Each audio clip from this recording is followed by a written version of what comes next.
Hello everyone, today we're going to talk about solving quadratic equations, and our solutions are going to include real numbers as well as complex and imaginary numbers now that we have worked with complex and imaginary numbers. So the four ways we're going to talk about are factoring, square roots, completing the square, and the quadratic formula.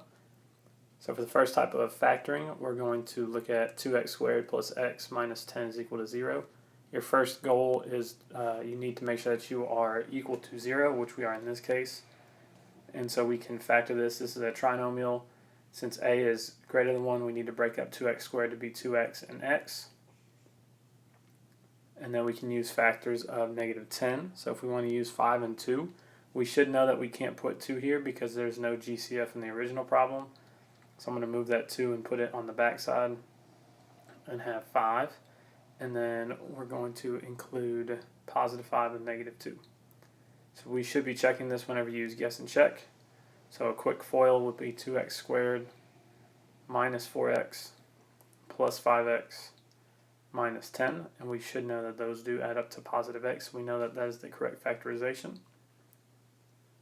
Next, we're going to use the zero product property. So two quantities multiplying to each other to become 0, then one of those must be 0. So we say that 2x plus 5 is equal to 0, or x minus 2 is equal to 0.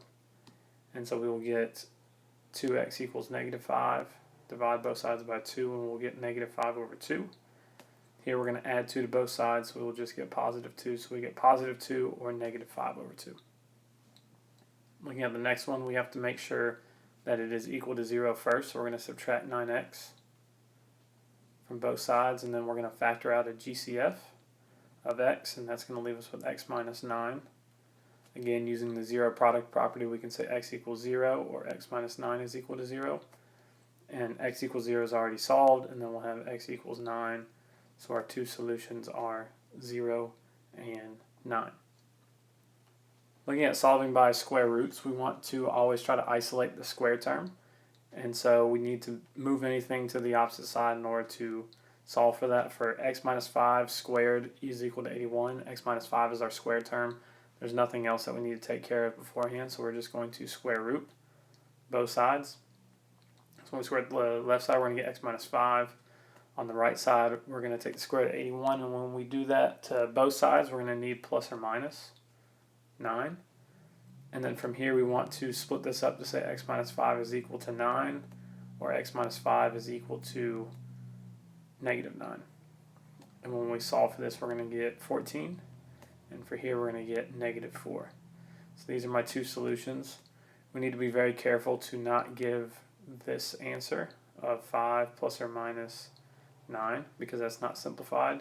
And then we also need to not make the mistake of adding 5 and saying that is plus or minus 14, which you can see in our answers that is not true, so we don't want to include that either.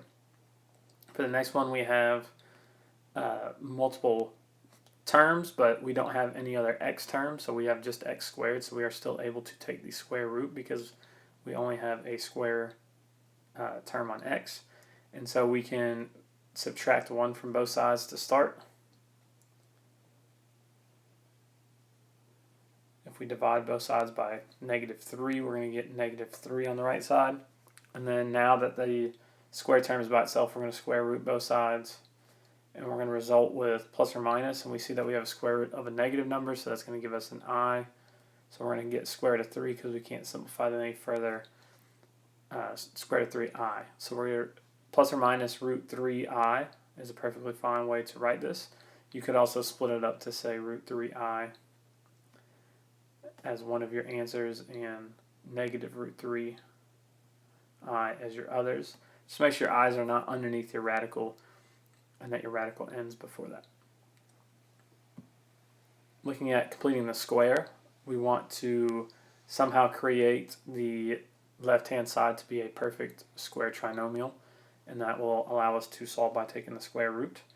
So first things first, we need to move our constant term over, so we're going to subtract 8. I'm going to leave a space for the value that is going to allow us to complete the square there. And so I'm going to say plus blank here and plus blank here, just so that we know that we do it on both sides, so that we are still keeping equality. And from here, we would need to make sure that our a value is 1, in which it is, or we need to manipulate it if it wasn't. And then we're going to do some work with our b terms. We have -6, so half of -6 is -3. We're going to square that, which is going to become +9, and we're going to add that to both sides. From here, we can factor the left-hand side to be x minus 6 squared, since it's a perfect square trinomial. And on the right side, we get +1. Now we're able to square root, so we take the square root of both sides. Sorry, that should factor into x minus 3 squared. We should end up with x minus 3 is equal to, again, plus or minus 1, since we took the square root of both sides. We want to break this up to say x minus 3 is equal to +1, or x minus 3 is equal to -1. We'll end up with x equals 4, or x equals +2. Looking at the last type is a quadratic formula, so we need to make sure this is in standard form or equal to 0. So we're going to move everything over with the 3x squared. You could move the 3x squared over if you wish. You'll get the same result. So from here, our a value is 3, our b value is -4, and our c value is +3. So using the quadratic formula, we're going to plug those in. So we're going to say x equals -b plus or minus the square root of b squared minus 4ac all over 2a. We're going to clean this up, so -4 becomes +4. We're going to get 16 minus 36, which is -20, all over 6. Now, one thing you need to make sure that you're paying attention to is now we see that we're going to get a complex number because the square root of -20 has an I in it. And so when we do that, we're going to have to split this up into saying two separate fractions. We can't leave it how it is now. So we're going to say that this is 4 over 6 plus or minus the square root of -20, I'm sorry, over 6. And that's so that we are in standard form. And then we can reduce that square root of 20. We can reduce 4 over 6 first to be 2/3.